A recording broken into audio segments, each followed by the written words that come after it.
So I'll give you, get the rest of my folks through here. I'll give you the last update for the evening, and then we will resume again here tomorrow with our search. I want to start off by thanking our volunteers today.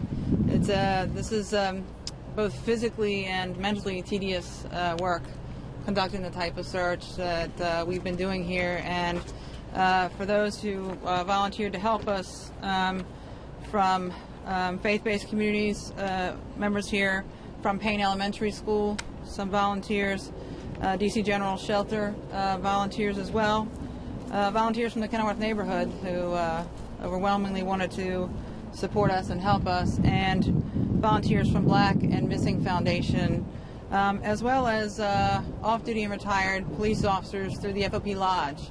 So for all of those volunteers that came out here today to help us, again, I just spoke with them. I know this is both mentally and physically tedious work that we asked them to help us with, and they did a fantastic job. So thanks to all of those folks.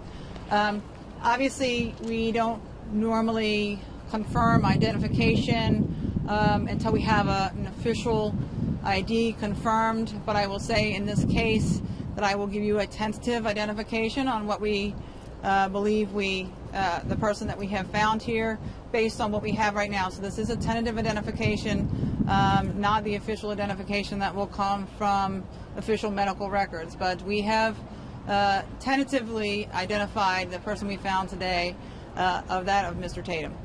So everything that we have is consistent with what we know about his appearance, and is consistent with what information that we had that brought us here to begin with. So tentatively, I will say that it appears that the person that we found here today was in fact Mr. Tatum, and it does still appear at this point that this was a suicide. So our work continues. We still have a lot to do, and we are still here for the reason we came here to begin with, and that is to look for Relisha. So we will be here throughout the night doing a lot of different work, and then the searches will resume again tomorrow. We still have a lot of area to search. Again, multiple layers of searches going on, using a lot of different means to search.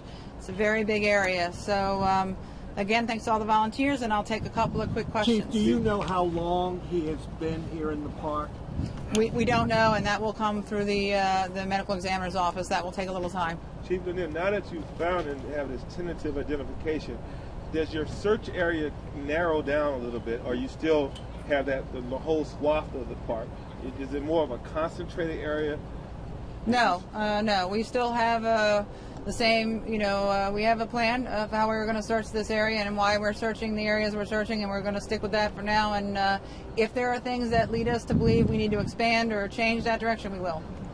Did he make any calls?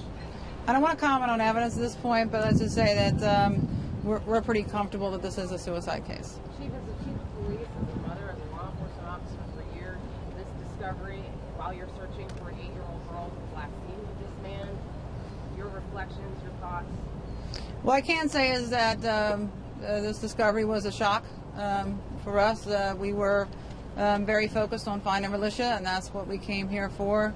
But we never had any reason to believe that Mr. Tatum left the area. We knew that he frequented this area and had been in this area. So that's one of the reasons we started and focused over here to begin with. So I can't say it is a shock. But again, as I said before, with the type of search that we've been doing here, this is very draining on those people who've been out here doing these searches day after day after day.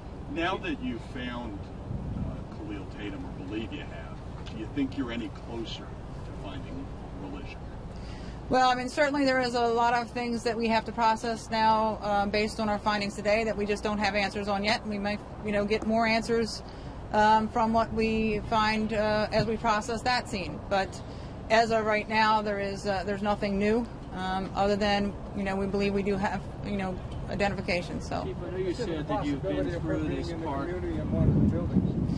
Our search is pretty exhaustive around here. We're going to continue that. We're still asking for the public's assistance. We are still getting quite a few tips and leads in. We're getting calls every day. So I think we have to continue to keep the investigation part of this open and active, and we still have to keep our community members doing what they've been doing. And as if they think they've seen Relisha or think they've seen something that's important to this investigation to call us. Chief, do you know, in your search since last week, has this building been searched before? So there's a couple ways. It's a difficult way to answer this question, but because we tried to employ we tried to start searches in areas where the highest probabilities of finding something, and we tried to use layers of different means for searching, from air and the use of the FLIR to the areas in the water that we searched, the divers, the cameras, the robots, all of those things.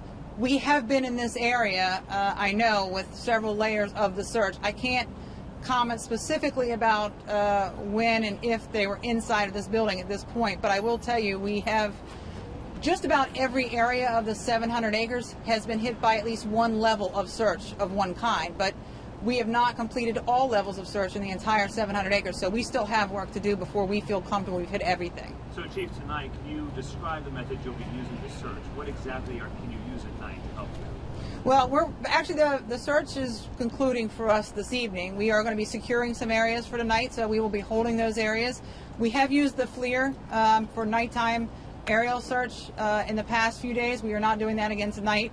So right now we'll be securing the area and holding for tomorrow morning for more search in the morning. But there's still a few folks out here right now. We have some dogs that are still out actively searching, but most of the volunteers and stuff will be packing up tonight. Chief, was the body inside the building or in the woods? Where exactly? I don't want to comment on that just yet. I mean, so maybe by tomorrow we can release a little bit more information.